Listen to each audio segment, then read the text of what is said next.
Halo teman terbaik, apa kabar kalian semua? Semoga kalian semua sehat dimanapun kalian berada.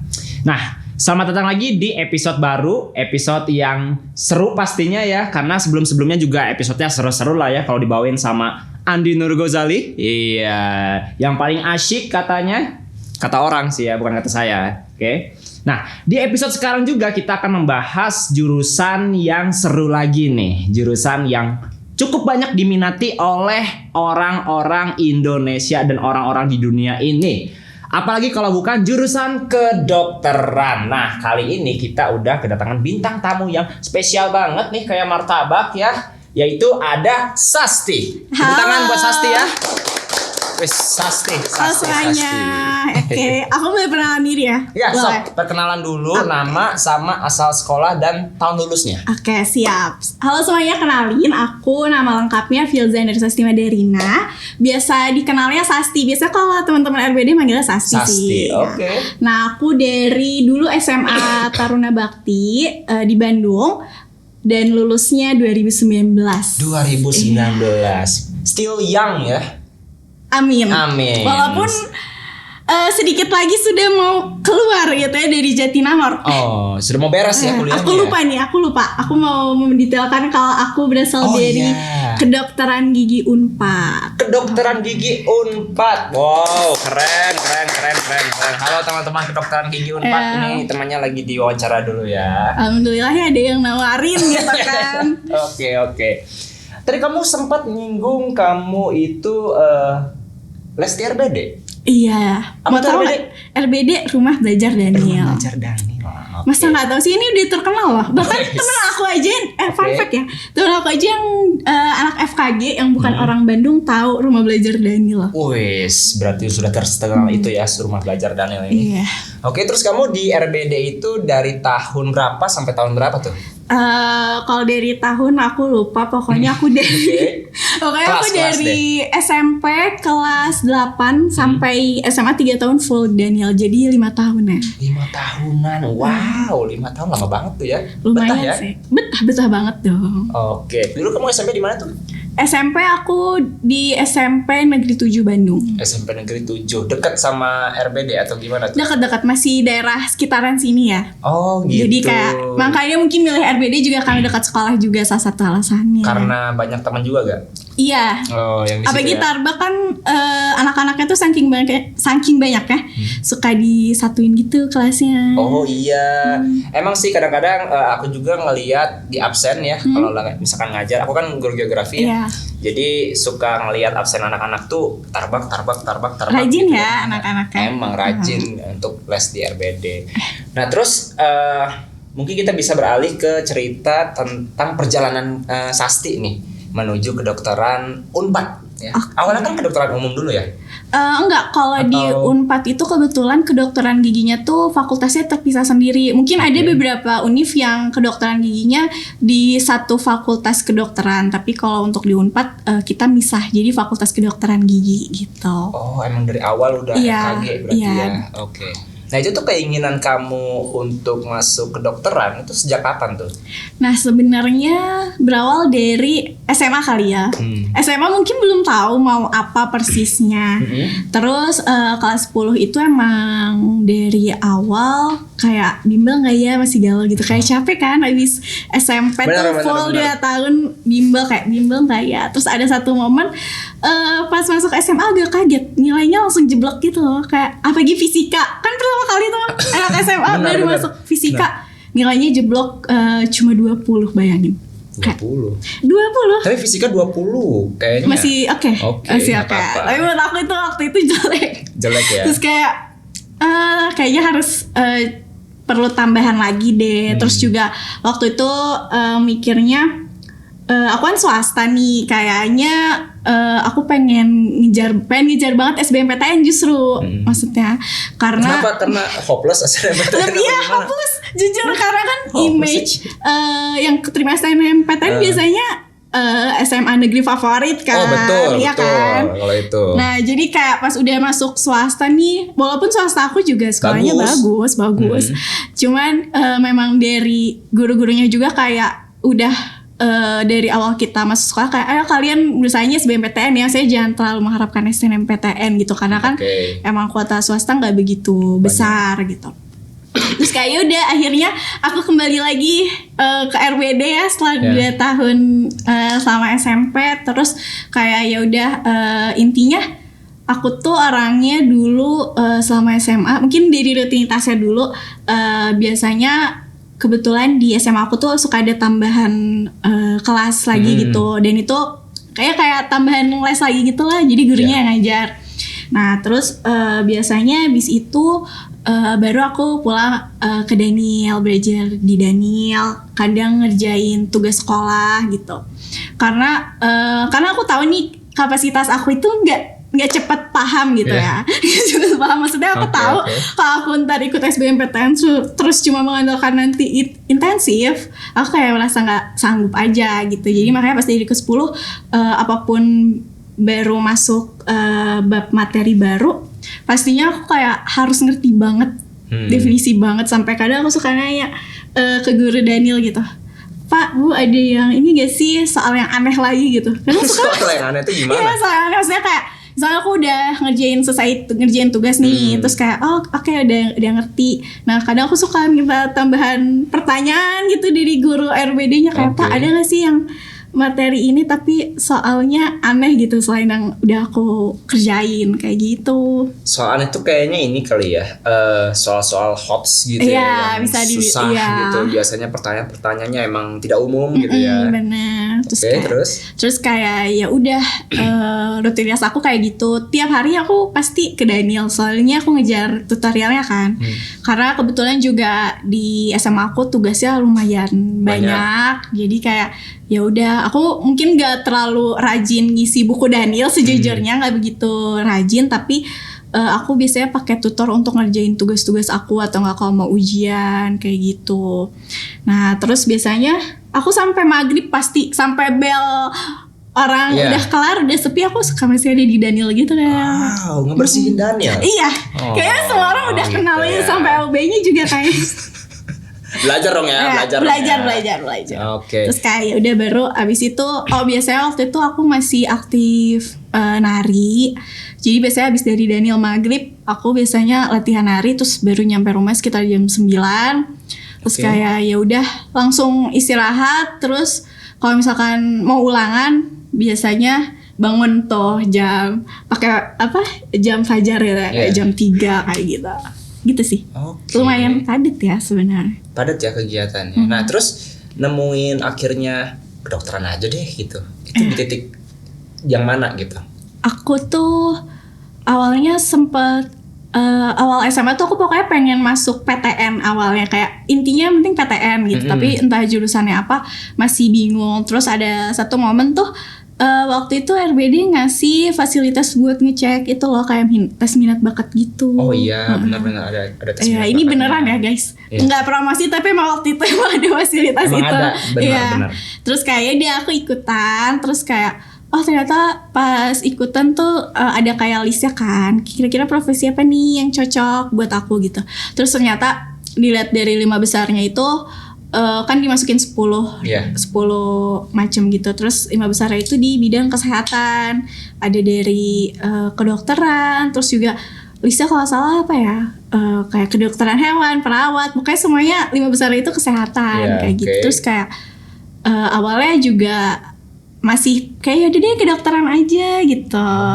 Cuma kan karena waktu itu aku jujur pada saat zaman aku tuh belum banyak informasi soal kedokteran gigi ya. Mungkin kalau sekarang platformnya banyak banget, jadi orang lebih tahu ternyata kedokteran sama kedokteran gigi itu beda banget kayak gitu. Apa bedanya? Bedanya agak panjang nih ya. Yang kayak mendasar aja lah. Mendasar mungkin dari cara kerjanya pun beda lah kalau kita sadar atau enggak.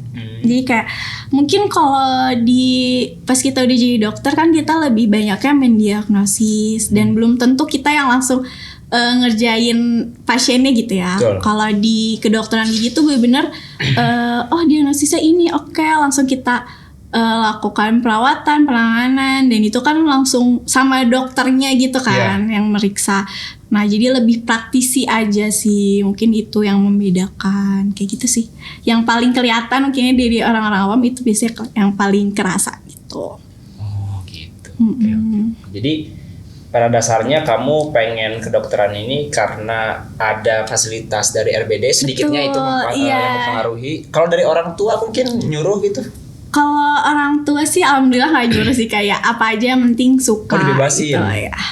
Tapi kalau orang tua kedokteran juga? Enggak. Apa kalau boleh tahu?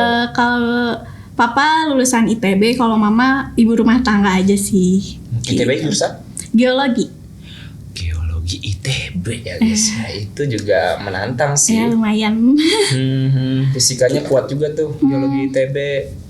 Kirain tadi sebelum kamu ngejelasin, kirain kamu tuh masuk kedokteran karena banyak dipengaruhi orang lain. Oh, alhamdulillah enggak sih, kayak fokus aja kayak aku senangnya ini gitu. Dan itu aku baru dapetin senangnya FKG itu mungkin di kelas 11 akhir. Udah mulai kayak penasaran ada apa aja sih di FKG tuh. Belajarnya kayak gimana, kayak gitu. Berarti kamu dari kelas 11 tuh suka ngeliatin gigi teman kamu gitu ya? Oh enggak sih, kayaknya enggak sampai segitunya sih. Ya? Kayak sampai segitunya. Gigi dia kok jelek banget gitu, enggak ya? Oh enggak. Oh enggak, oke. Kirain kan. Iya kan dulu belum tahu, maksudnya kayak belajar tentang giginya gitu jadi kan. Oke. Nah, selama ini nih, kamu kan berarti udah tahun keberapa nih kuliah? Ketiga? Semester 7, berarti udah 3,5 tahun. Udah mau 3,5 tahun? Udah mau 3,5 tahun. Sesuai ekspektasi gak tuh kuliah di FKG? Dari awal kamu kiranya, wah kayaknya seru nih apa segala macam. Apakah sesuai? Kalau sesuai ekspektasi bisa dibilang iya, tapi ada beberapa hal yang juga nggak nyangkanya gitu. Apa tuh? Ternyata susah juga. Masih belajar fisika gitu gak? Kebetulan waktu pas kurikulum aku masih ada belajar sedikit ya gitu. Jadi tapi belajar fisika kimianya itu yang cuma dasarnya aja, dan yang berkaitan sama ilmu kedokteran gigi. Tapi itu pas angkatan aku ya, karena setahu aku setelah angkatan aku di bawahnya kayak 2020, mulai dari 2020 kan agak ganti kurikulum juga. Nah itu udah dihapus sih untuk fisika kimianya kayak gitu. Nah itu biasanya kalau di kedokteran, ini yang kamu ingat aja dan mungkin yang kamu suka aja boleh disebutin. Mata kuliahnya tuh kayak gimana sih? Apa aja? Mata kuliahnya kalau misalkan awal-awal masuk nih ya, sebenarnya kita juga belajar ini loh, sedikit-sedikit belajar ilmu kedokteran yang umum. Kayak apa tuh? Kayak misalkan anatomi. Jadi anatomi itu mempelajari bagian-bagian tubuh kita. Kayak misalkan ada saraf apa aja sih, terus ada tulang-tulang apa. Mungkin anak SMA juga udah mulai belajar ya, kayak tulang apa gitu kan. Oh ya benar. Di Cuma biologi ya. Ya kalau di FKG lebih didetail lagi, kayak percabangan sarafnya ada apa aja kayak gitu. Tapi itu anatominya nanti ini nggak lebih spesifik ke arah mulut gitu? Kalau kata dosen aku sih di zaman dulu tuh anak FKG semuanya setubuh, tapi pas aku udah masuk FKG sih, karena kurikulum kan suka berubah-ubah ya. Nah pas di angkatan aku tuh cuman fokusnya dari head and neck, kepala sampai leher aja, karena memang rongga mulut itu kan sangat berhubungan di daerah kepala sama sampai leher, makanya kita fokusnya di situ. Terus juga kita belajar histologi itu soal jaringan-jaringan. Jadi kayak biasanya pakai mikroskop gitu, lihat jaringan, bentuk jaringan. Jaringan apa? Macam-macam, kayak misalkan ambil jaringan bagian saliva. Saliva tuh air ludah ya teman-teman, saliva tuh air ludah. Terus kita ambil jaringannya, terus kita amatin tuh jaringan saliva itu kayak gimana sih, kayak gitu. Wow, seru. Terus ada juga namanya fisiologi. Kalau fisiologi tuh belajarnya soal fungsi tubuh. Misalkan kayak fungsi organ jantung tuh buat apa aja, terus kayak prosesnya gimana, kayak gitu. Terus juga jangan kaget kalau kalian udah masuk FKG berharap gak belajar kedokteran, karena kita belajar juga kayak mata, psikiater, terus kayak THT, terus juga belajar kulit dan kelamin, kayak gitu tuh juga belajar, karena banyak penyakit yang berhubungan juga sama rongga mulut, jadi bisa dideteksi di rongga mulut gitu. Oh iya. Wow. Baru tahu aku. Iya, jadi kayak jangan harap mungkin kayak dulu aku nggak mau terlalu belajar karena banyak fun fact orang tuh milih FKG di bulan kedua kan. Saya kayak kayaknya FKG nggak seberat FK, tapi pada kenyataannya belajarnya banyak yang sama, bahkan menurut aku ada struggling yang beda gitu dari di FK gitu. Oke, berarti sejauh ini Sasti itu sukanya matkul apa tuh kalau boleh tahu? Dan matkul yang tidak disukai ya boleh juga. Wah, kalau matkul yang disukai itu aku sukanya itu senang di ilmu departemen pedo dan pedo itu mempelajari ilmu kesehatan gigi mulut anak. Kenapa? Karena sebenarnya tuh tadi balik lagi yang tes apa sih minat bakat di RBD itu sebenarnya nomor 1 aku tuh jadi psikiater. Nah terus di ilmu departemen anak ini selain aku belajar rongga mulutnya juga cara perawatannya segala macam kan kalau nge-treat anak agak lebih berbeda ya tapi betul. Belajarnya juga dari psikisnya gitu psikis anak tuh gimana sih soalnya kan cenderung anak tuh masih banyak kan anak yang takut ke dokter gigi kayak gitu. Pernah merasakan mungkin? Kalau dulu sih aku waktu kecil belum sampai ke dokter gigi ya. Untuk cabut-cabut gigi mah biasanya sampai goyangnya ditunggu sampai goyang sendiri. Nanti lama-kelamaan makin parah goyangnya dan akhirnya nanti dicabut pakai benang dulu mah. Ya masih kan? Pakai benang ya? Iya masih pakai benang. Terus masih ngikutin mitos-mitos. Kalau misalkan gigi bawah yang copot itu dilempar ke genteng, gigi atas yang copot itu dikubur, tau gak? Tahu. Nah, tapi aku nggak ngelakuin sih. Nggak ngelakuin. Iya mungkin aku udah lebih. Oke, nggak mau menghujat. Oke. Ada lebih modern ya. Lebih modern. Muda juga. Iya, betul. Benar. Informasi sudah lebih berkembang mungkin. Iya, betul. Nah, kalau aku tuh masih kayak gitu. Mulai ke dokter gigi tuh kalau aku pribadi sih dari kapan ya? Kayaknya dari SMP itu yang pernah sampai operasi kecil kan istilahnya kan. Karena mau cabut gigi geraham yang udah bolong. Karena pusing kan kalau punya gigi bolong itu suka nyut-nyutan gitu kan. Nah itu sih alasan aku juga senang departemen itu karena banyak mungkin ya orang tua yang belum tahu urgentnya apa sih anak-anak harus ke dokter gigi padahal tuh banyak banget banyak hal yang permasalahan gigi tuh bisa dideteksi dari masih kecil loh kayak gitu jadi kayak sayang banget tapi makin kesini banyak sih maksudnya lebih aware kayak anak punya keponakan kan kayak keponakan juga udah dibawa ke dokter gigi masih kecil kayak gitu jadi kayak kalau sekarang sih udah lebih aware dibanding dulu ya. Oke, benar. Kalau nggak salah aku tuh kita nih normalnya sebagai manusia itu minimal ke dokter gigi itu dalam 1 tahun 2 kali bukan sih? Iya kalau misalkan nggak ada nggak ada keluhan itu setahun 2 kali juga oke sih. Untuk meriksa aja setidaknya. Iya meriksa saya takutnya ada. Misalnya ada gigi bolong yang masih kecil cuma mungkin belum kerasa jadi biar bisa langsung cepet ditangani gitu. Oh benar, oke. Nah kalau misalkan dulu kan katanya pengen psikologi gitu kan ya terus juga tertarik sama apa tadi yang gigi anak kecil itu? Dokter gigi pedo kecil. Disebut ya. Oh pedo ya. Nah itu tuh bisa mendeteksi ini juga nggak kayak misalkan jalur pertumbuhan gigi gitu kan itu kan dari kecil juga kan nah iya kita belajar banget dari masih di kandungan kita juga pelajarin gitu kayak proses pertumbuhan dan perkembangannya tuh gimana gitu nah soalnya kan aku juga mengalami nih si gigi aku tuh gak rata bagian bawah kan itu tuh dari kecil udah udah jadi bibit-bibitnya gitu waktu pergantian apa istilahnya gigi anak kecil kan yang kecil-kecil tuh. Iya. Itu istilahnya apa namanya? Gigi bungsu. Gigi bungsu. Nah, itu kan berganti jadi gigi yang lebih dewasa gitu ya, yang bisa bertahan sampai sekarang. Nah, itu tuh kan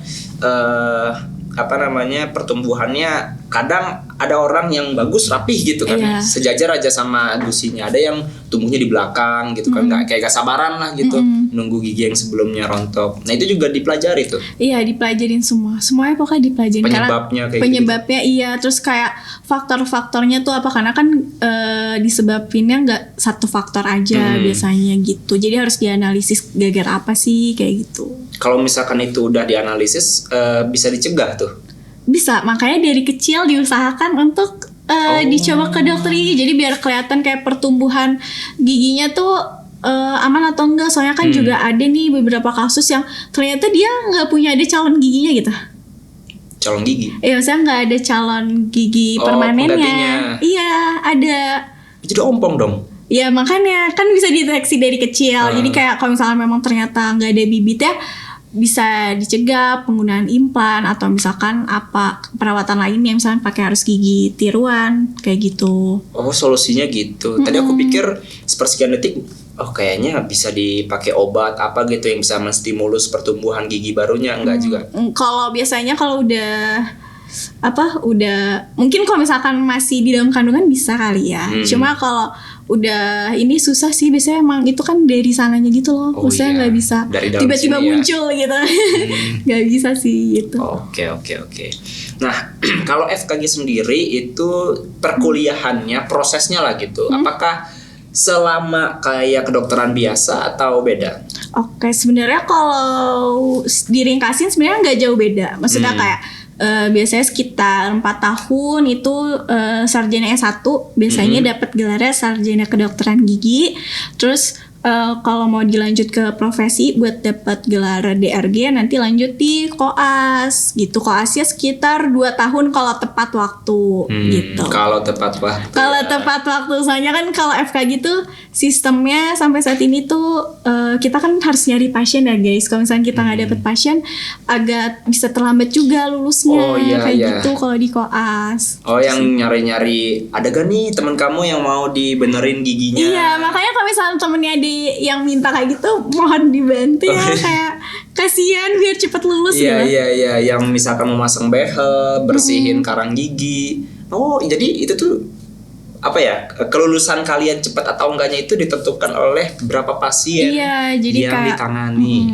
Baru bisa lanjut ujian, antar ganti departemen lagi. Kayak departemen tuh semacam mata pelajaran lah ya. Misalkan sekarang lagi, tadi aku kan ngebahas pedo, mungkin sekarang aku lagi di departemen pedo, nanti aku pindah ke orto. Orto itu departemen yang kayak membahas tentang perbehelan. Mungkin teman-teman ada yang suka di behel, nah itu ada spesialisasinya gitu. Dokter gigi spesialis orto kayak gitu sih. Oke. Nah, di kepalaku ya, jujur sebagai orang awam gitu, soal kedokteran gini, apakah anak kedokteran ini sibuk setiap harinya atau gimana sebenarnya? Oke, kalau kesibukan menurut aku, kalau misalkan kita membandingkan sama teman-teman yang jurusan lain mungkin ya, yang ada di Unpad, menurut aku emang kalau dari jadwal lumayan padat sih. Kayak hampir tiap hari kita ada jadwal kuliah, dan kadang apalagi kalau semester awal-awal tuh bisa dari pagi sampai sore. Kayak anak SMA aja bangun jam 6 pagi, setengah 6, terus jam 7 kuliah, terus baru kelar jam 4 kayak setiap gitu. hari masuk jam 7? Seringnya sih gitu, ya. Cuman karena udah mulai tua nih ya, semester tua, jadi udah agak nggak sesibuk jadwal semester dulu ya. Oke. Apa namanya, si kedokteran ini ada departemen apa aja tuh? Nah, tadi ada departemen atau mungkin lebih gampangnya spesialisnya kali ya. Spesialisnya tuh banyak banget. Nanti mungkin bisa dicek mungkinnya di website FKG Unpad. Tapi tadi udah beberapa aku sebutin, kayak tadi ada pedo, terus ada orto, terus ada prosto itu belajarnya gigi tiruan, tau nggak? Gigi palsu ya, gigi palsu itu juga ada spesialisasinya. Terus ada kayak namanya departemen radiologi. Departemen radiologi tuh fokusnya buat mendiagnosis dari hasil ronsen kayak gitu-gitu, dokter yang mendiagnosis dari hasil ronsen. Terus juga ada cabang ilmunya gitu, kayak radiologi ada forensik. Jadi di kedokteran gigi juga kita udah ada forensiknya kayak gitu. Banyak banget sih cabang ilmunya dan menarik kalau menurut aku ya. Tidak sesempit yang kayaknya dulu aku pas SMA mikirnya kayak dia jadi dokter gigi udah itu bisa melakukan apa aja. Ternyata spesialisasinya pas aku masuk wah banyak banget gitu. Oke, menarik ya. Iya. Tapi gini nih, kalau jurusan kedokteran itu kuliahnya lebih banyak teori atau lebih banyak langsung praktikum gitu? Nah ini sih menurut aku yang bikin menarik dari FKG, daripada menarik yang dan membedakan FK gitu ya. Kalau secara sistem pembelajarannya, kalau di FK dan FKG Unpad tuh hampir sama. Misalkan ada kayak tutorial, terus ada mulai ujian yang kayak Soka itu kayak ujian lisan. Jadi kita presentasi nih ke dosen ngejelasin suatu kasus gitu. Jadi kayak mendiagnosis suatu kasus terus kita jelasin di Soka itu kayak yang berkaitan dari kasus ini materinya apa aja. Kita presentasiin dan di waktu gitu. Terus ntar ada OSC itu tuh ujian yang kayak kita kayak pura-pura apa ya, aku aja sebenarnya belum OSCE guys, karena OSCE itu kalau di FKG Unpad biasanya di semester akhir semester 8 gitu. Apa itu OSCE? Itu OSCE itu kayak kita pura-pura misalnya ada pasien, terus kayak kita ini loh role play menjadi dokter dan pasien kayak gitu. Ini dulu tuh ada yang viral tuh di TikTok tuh. Apa yang tuh? Kayak konversasi gitu kan. Iya yang kayak betul yang kayak dicepet-cepetin gitu ya. Ngafalin. Ibu udah hamil berapa lama? Udah 8 bulan dong kan gitu. Betul.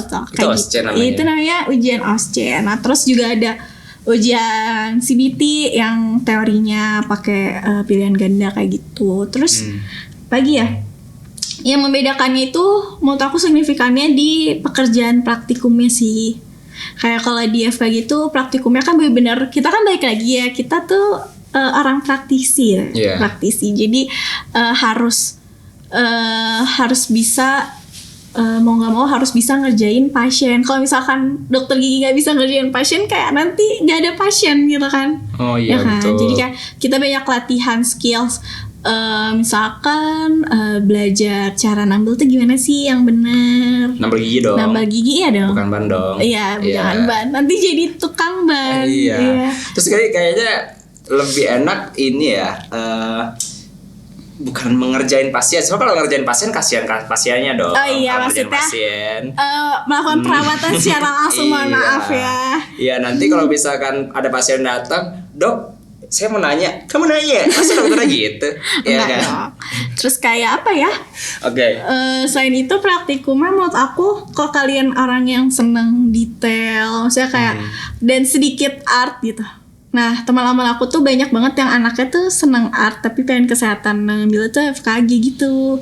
Saya kayak kita kan juga belajarnya kalau soal gitu soal keestetikannya kan poinnya. Jadi makanya hal-hal detail, hal-hal estetik yang berbau estetik tuh kita perhatiin banget gitu. Giginya diukir gitu ya? Iya, itu kan salah satu penambalan tuh diukir dengan baik kan, kayak. Oh benar. Benar, emang gitu. Jadi kayak banyak banget maksudnya. Tapi banyak banget emang teman-teman aku yang jago gambar, jago mewarnai kayak gitu. Oh ternyata emang istilahnya ada diukir. Juga, iya. Oh iya kan kalau misalkan gigi berlubang terus mau ditambal itu dibersihin dulu ya si gigi berlubangnya itu ya. Iya betul. Terus nanti dimasukin tambalannya apa namanya tadi? Bahan yang biasa dipakai itu bisa komposit biasanya. Tapi ini terlalu akan kurang paham ya teman-teman. Pokoknya banyak banget material yang dipakai buat tambelan sih intinya. Nah,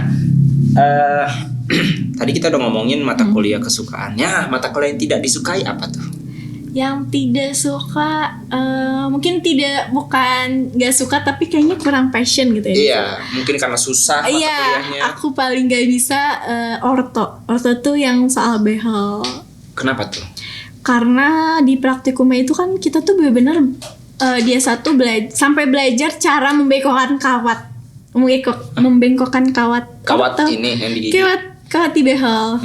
Nah mungkin kalau dia satu tuh tapi kita belum belajar ini ya. Yang behel yang permanen yang biasa ditempel, tapi kita belajarnya yang biasa orang tahu tuh retainer itu loh. Apa tuh? Retainer tuh yang lepas pasang. Pernah lihat nggak? Pernah kebayang nggak? Enggak. Boleh nanti editor tampilin fotonya ya di muka saya. Oke, boleh. Gimana? Nah itu tuh jadi kayak orto ya, bisa kita sering nyebutnya orto lepasan ya. Nah itu tuh kita benar-benar belajar gimana sih cara ngebengkokin kawat. Jadi kita belajar cara bengkokin kawat. Terus nah itu menurut aku ya susah, kayak mengadaptasikan supaya dia benar-benar nempel dan ngepas di gigi itu susah gitu.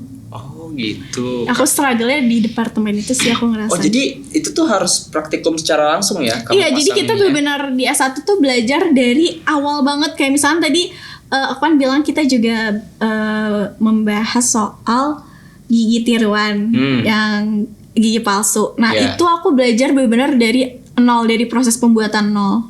Kayak awalnya dicetak dulu giginya, terus abis itu nyusun giginya pun aku nyusun sendiri. Oh, betul. Kayak belajar nyusunnya gimana, karena kan ada syarat-syarat tertentu biar fungsi rongga mulutnya juga nggak bermasalah gitu, karena itu juga ngaruh kayak gitu sih. Sangat Rumit Iya, sangat rumit sebenarnya. Kayak banyak gitu ternyata. Nggak sesimpel itu. Terus juga kan ya sebagai orang awam aku ngelihat profesi kedokteran gigi ini kan ya rumit juga lah gitu. Apalagi kan di dalam apa namanya, di bawah gigi ada saraf-sarafnya lagi kan. Betul. Ya kan. Apalagi katanya kalau gigi bagian atas itu sarafnya langsung ke otak ya. Itu benar gak tuh? Emang karena rongga mulut kan maksudnya kayak banyak saraf yang ada di rongga mulut tuh berkait, kan saraf itu bercabang ya Kak. Simpelnya mungkin saraf itu kan bercabang. Nah mungkin salah satu saraf yang ada di rongga mulut itu juga bakal, cabang besarnya itu bakal ngaruh ke otak juga. Makanya sering kan kayak duh sakit gigi tapi jadi kebawa pusing kayak gitu kan. Pernah ada maksudnya ada kadang pasien yang ada keluhannya kayak gitu. Oh, jadi nggak cuman gigi bagian atas aja ya, gigi bagian bawah juga setidaknya bersambung ke otak juga sarafnya. Oh, oke. Kompleks sekali ya. Banget. Nah itu juga kamu ya dipelajari lah di dalam Iya, kedokteran gigi itu ya. Oke. Nah berarti sejauh ini kamu udah praktek cabut gigi atau gimana? Nah ini aku kan agaknya kita pandemi ya. Iya. Jadi ada beberapa praktikum yang agak di-cut dan ada beberapa yang ditunda ke semester selanjutnya, dan sekarang kan aku udah mulai offline untuk praktikumnya. Jadi kalau misalkan secara langsung nyobain cabut gigi itu aku belum pernah, tapi mungkin di semester depan bakal ada kali ya. Soalnya buat persiapan OSCE juga mungkin bisa ada kemungkinan gitu. Tapi Langsung pasti cabut harus gigi dipelajari. orang? Enggak ada ini mungkin ya fact-nya adalah kalau di S1 kita nggak boleh ini sih megang pasien, jadi masih dipantum. Pantum tuh yang kayak orang bohong-bohongan gitulah, kayak gitu. Oh gitu. Pantum. Atau kamu cuma mendampingi dokter giginya aja gitu? Iya, ya jadi pokoknya kita belum boleh kalau di S1 ke manusia gitu. Terus bolehnya kapan? Bolehnya nanti di KAS. Di KAS kita boleh. Soalnya kan nanti sebelum dari S1 ke koas kita juga ada persiapan buat masuk koas ya gitu kan, kayak beberapa, setahu aku ada beberapa bulan buat persiapan nanti ke koas. Jadi pas nanganin pasiennya udah enak juga ke pasiennya gitu. Gitu sih. Oke. Terus juga aku mikirnya kalau misalkan jadi dokter gigi tuh kayaknya ya ini mah profesi dokter yang tidak bisa ngajak ngobrol pasiennya ya. Oh iya, soalnya sambil buka mulut ya. Dok, kan susah juga Iya, kayak bener. gitu ya. Jadi pasiennya emang pasrah aja gitu ngedengerin kata-kata dokternya gitu ya. Nah tapi ya, kamu udah mulai deg-degan nggak tuh? Kan sebentar lagi koasnya berarti kan? Jujur pasti ada rasa overthinking, kayaknya aku udah bisa belum sih megang pasien, iya. kayak gitu kan. Takutnya apa? salah cabut atau gimana? Perasaan itu hal lumrah kayaknya. Maksudnya teman-teman aku juga kadang suka ngerasain kok pas lagi nggak bisa ngerjain praktikum, kayak duh gimana ya nanti kalau ke pasien bisa nggak sih ngerjainnya. Mungkin itu adalah hal-hal overthinking yang terbiasa kita lewati gitu Iya, sih. Kayak betul. ya udahlah jalanin aja intinya gitu. Iya. Soalnya kan ini berhubungan sama kesehatan orang Iya. ya gitu. Kalau salah-salah kan takutnya malah jadi parah Iya, gitu. tapi pasti penyakitnya. ada sih perasaan yang kayak gitu, kayak Iya. duh aku kayak belum pinter nih buat jadi Iya. dokter kayak gitu kan. Gitu sih, sering Oke. terjadi. Bener-bener sih. Tapi yang penting mah percaya diri ya. Bener, jalanin aja. Oke. Oh menarik ya pembicaraannya, banyak banget lah. Walaupun masih semester 7 nih Iya. asasi, tapi pengalamannya ya banyak lah sebagai mahasiswa kedokteran ya. Lumayan bisa menggambarkan FKG kan Iya, ya. FKG Unpad ya.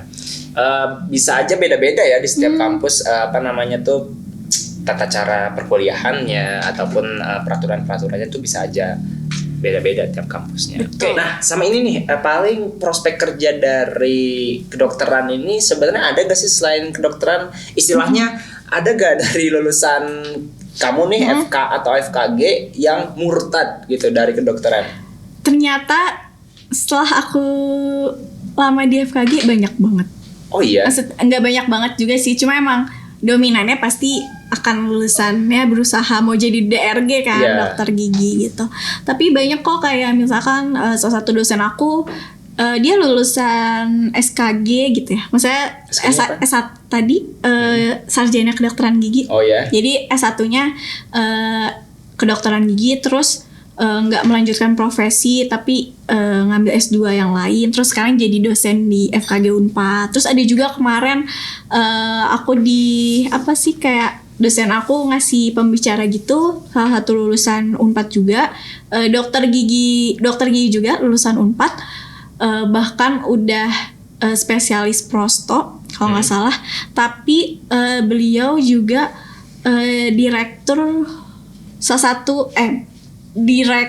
di salah satu rumah sakit jantung kalau nggak salah di Majalengka ya kalau nggak salah kemarin. Jadi kayak banyak banget bisa jadi direktur rumah sakit kayak gitu. Jadi nggak melulu harus jadi di klinik terus jadi dokter gigi yang nanganin pasien full kayak gitu. Banyak sih. Masih boleh ya. Oke. Bisa. Soalnya kan ini ya kita tahu kalau jurusan kedokteran mau kedokteran gigi, kedokteran hewan, kedokteran umum biayanya mahal nih. Betul. Ya kan? Dan pasti tujuan akhirnya adalah pengen menjadi dokter. Betul. Ya kan? Nah, paling terakhiran deh. Kalau di Unpad nih, kedokteran gigi ya, kedokter gigi Unpad itu kan pasti biaya biaya kuliahnya juga ya kurang lebih sama nggak sih kayak dokter-dokter umum gitu? Dari ini SPP atau KT gitu ya. Yeah. Kalau misalkan di FKG Unpad itu jadi kalau di kuliah itu kan kayak ada golongan-golongan. Iya, golongan gitu ya. UKT yang golongan uang kuliah tunggal. Iya, SPP lah ya kalau anak SMA taunya. SPP. Nah itu kita beda-beda. Nah kalau di FKG itu termahalnya itu ada di sekitar 13 juta Per semester? Iya per semester. Dan kalau di setahu aku juga di FK Unpad juga segituan sih, sama. Terus juga ini kalau kalian lolos SBMPTN ya, kalau mandiri biasanya suka ada uang apa sih Kak? Uang pembangunan. Iya, uang pembangunan gitu. Itu beda lagi sih. Oke. Nah, tapi ini nggak dengan biaya kuliah yang segitu fasilitasnya memadai gak tuh sarana prasarana perkuliahannya menurut kamu? Menurut aku wajar sih kalau harga segitu. Apalagi kalau menurut aku tuh kedokteran dengan dibandingkan univ lain ya. Menurut aku tuh FKG di Unpad itu tergolong paling murah di kayaknya. Kalau di UI pun kayak udah kisaran hampir 20 gitu deh UKT FKG-nya tuh. Jadi kayak iya, kehitungnya di Unpad itu murah Kak untuk sebuah kedokteran ya. Gitu. Oke. Terus juga kita di waktu semester awal kalau di FKG tuh kalian jangan khawatir kayak kan suka ini loh Kak, aku suka dapat pertanyaan yang Kak kan peralatan FKG mahal-mahal buat praktikum segala macam. Jangan khawatir karena biasanya di awal semester itu kita dipinjemin dari kampus alat-alatnya, kayak misalkan dipinjemin cetak gigi gitu loh, kayak atau kan yang sendak cetak gigi. Nah kayak gitu-gitu itu di awal-awal biasanya dipinjemin. Jadi kalian bisa nabung dulu gitu istilahnya buat nanti di semester selanjutnya buat kalian beli sendiri kayak gitu. Karena pada akhirnya kalau kalian punya sendiri kan bakal kepake sampai lulus juga gitu. Mungkin yang terakhir nih dari Sasti, ada gak tips dan pesan-pesan untuk adik-adik di rumah yang pengen masuk FKG, terutama FKG Unpad? Tipsnya adalah mungkin balik lagi ya ke rutinitasan SMA aku. Oh ya, yang pertama tadi ya. Balik lagi ya, kita flashback. Jadi pas kelas 11 dan 12 itu aku emang ini sih cukup, karena mungkin swasta juga ya, jadi kayak tugas dan lain-lainnya banyak. Terus aku juga ngerasa kayak aku harus ngejarnya SBMPTN deh. Tapi pada akhirnya karena mungkin aku belajarnya dicicil, kayak dari kelas 10 aku mencoba berusaha yang terbaik lah kalau setiap ada materi baru gitu kan. alhamdulillah jadinya dapetnya SNMPTN FKG Unpad gitu. Oh, kamu SNMPTN jadinya? Iya, jadi aku dapetnya SNMPTN. Alhamdulillah ya, jalur kata orang jalur hoki ya. Tapi kalau menurut aku selain hoki juga harus rajin juga sih. Soalnya parah banget sih dulu kayak tiap hari. Apalagi pas aku dari kelas 11 itu kenaikan kelas 12, aku juga ngerasa kayak aku masih kurang belajarnya. Terus aku ikut holiday class. Loh Kak. Oh iya, holiday class tuh acara les lah ibaratnya yang diadakan ketika liburan gitu. Iya betul. Jadi ketika yang lain liburan ke Pangandaran, ya kan, ke Jepang mungkin kita belajar. Nah benar, salah satunya aku. Ya nggak apa-apa. Iya, aku dari kenaikan kelas 11 tuh aku ikut holiday class. Terus kenapa sih aku ikutan? Karena mungkin bukan ngejar materinya banget, tapi aku ngerasa kalau aku datang ke RBD itu aku nyari motivasi belajar. Karena kan aku ketemu orang atau enggak ketemu kakak tingkat, kakak kelas maksudnya. Kebiasaan kakak kelas yang lagi belajar ngerjain modul buat SBMPTN kayak gitu kan. Terus biasanya aku kayak kalau di tutor kan kita mix ya. Kayak sama siapa aja bisa, entah itu beda sekolah atau misalkan beda angkatan, kayak ya udah kita belajar bareng. Terus kayak menurut aku kalau misalnya aku lihat orang belajar tuh jadi termotivasi buat belajar lagi. Atau enggak kadang suka ngobrol-ngobrol juga nih sama kakak kelas, kayak mendengar cerita mereka yang lagi menghadapi SBMPTN kayak gitu kan. Jadi kayak menurut aku KRBD itu bukan soal harus selalu belajar, tapi kalau aku melakukan tutor tuh kayak buat mendapatkan motivasi biar aku belajar kayak gitu. Karena kan kadang ada orang yang bisa belajar sendiri, ada betul. Yang butuh dorongan gitu ya dari orang gitu. Lain. Benar. Tapi tuh kamu benar-benar setiap hari banget tuh dari kelas 11 itu belajarnya ke RBD ini? Jujur kayak setiap hari sampai kayak kalau satu hari aku nggak datang tuh besoknya langsung ditanyain kayak Sasti kemarin kemana, takutnya sakit kayak gitu. Soalnya kayak kalau nggak sakit pasti datang. Entah itu cuman kayak ngerjain 5 soal terus kayak udah males. Saya kayak ya ada momen nggak serajin itu juga ya. Cuma kayak ya udah yang penting kayak kalau nggak KRBD tuh rasanya gatel gitu ya. Iya gatel kayak gimana ya, kayak ada yang kagok gitu. Rasanya. Gabutnya belajar. Iya. Oke.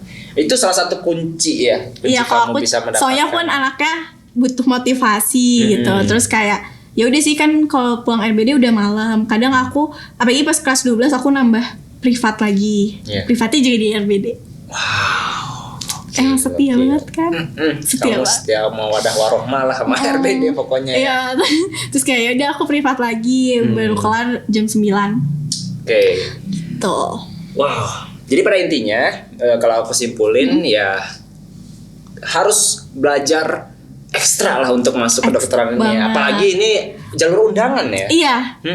Kalau misalkan SBM ya mungkin masih sedikit ya karena dia SBM gitu, tes gitu kan ya. Jadi harus belajar di detik-detik terakhir. Tapi kalau SNMPTN menurut aku juga emang butuh usaha juga. Usahanya tuh lebih panjang lagi. Lebih panjang dan belum tentu dapet juga kan pada akhirnya. Jadi dari kelas 10 mungkin usahanya kan kalau misalkan SNMPTN. Kalau SBMPTN sih usaha juga, tapi usahanya itu bisa beda dilakukan cara sih. Iya, dengan beda cara dan bisa dilakukan di detik-detik terakhir sebelum UTBK itu gitu. Jadi kayak membahas soal apa segala macam. Tapi kan kalau SNMPTN mah dari nilai raport kan. Tapi aku pas kelas 12 pun, awal kelas 12 tuh aku udah ini loh nyicil belajar SBMPTN. Jadi kayak aku ngejadwalinnya gini. Jadi kayak kelas Senin sampai Kamis itu aku tutor soal yang ada di sekolah, maksudnya PR segala macam. Nah di Jumat Sabtunya aku tutor lagi, tapi buat ngebahas buku ini loh yang kumpulan isi Drive. SBMPTN. Apa sih namanya? The Drive. Apa sih? Buku kita. Iya buku kita. Iya Drive. Nah aku Jumat Sabtunya ngerjain soal-soal itu. Jadi sampai hari Sabtu pun aku ke Daniel sampai sore. Gitu, itu kelas 12 aku kayak gitu. Oke, ambisius itu teman-teman ya untuk dapetin FKG Unpad. Nah, ya sangat menarik perbincangannya. Dari kita ngomongin awal mula keinginan Sasti untuk masuk FKG Unpad gitu. Usaha-usahanya yang udah dilakukan, yang kalian dengar sendiri ya teman terbaik. usahanya sangat-sangat maksimal banget belajarnya waktu SMA dan pada akhirnya bisa lolos SNMPTN Iya, FKG Unpad. alhamdulillah. That's cool, man. That's cool. Oke. Ya, sekali lagi tepuk tangan lu buat Sasti. Ya. Tangan lu. Oke, keren banget lah. Oke. Kita masih bisa berjumpa di episode-episode selanjutnya yang pastinya dengan narasumber-narasumber yang keren ya, teman terbaik dan jurusan-jurusan yang keren juga tentunya. Ada jurusan-jurusan yang cukup umum, ada juga jurusan-jurusan nanti yang tidak umum di telinga masyarakat Indonesia ya. Kayak misalkan waktu itu kita pernah membahas aktuaria. Kamu tahu aktuaria gak? Tahu. Apa tuh?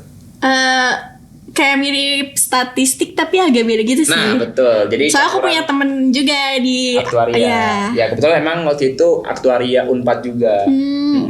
Yang gabungan akuntansi, statistik dan lain sebagainya. Dan ada lagi ya jurusan-jurusan lain yang akan kita bahas. Oke, kita berjumpa lagi di lain kesempatan. Terima kasih buat kesempatannya ya, Sasti ya. Hey. Dan kita berjumpa lagi di episode selanjutnya. Jangan lupa like, comment, and subscribe ya YouTube-nya RB Digital. Follow juga sosial medianya, ada Instagram, Twitter di rbdigital.id. Share video ini kalau misalkan video ini dirasa bermanfaat untuk teman-teman kalian yang butuh informasi mengenai FKG Unpad. Dan sampai jumpa. Dadah. Dadah.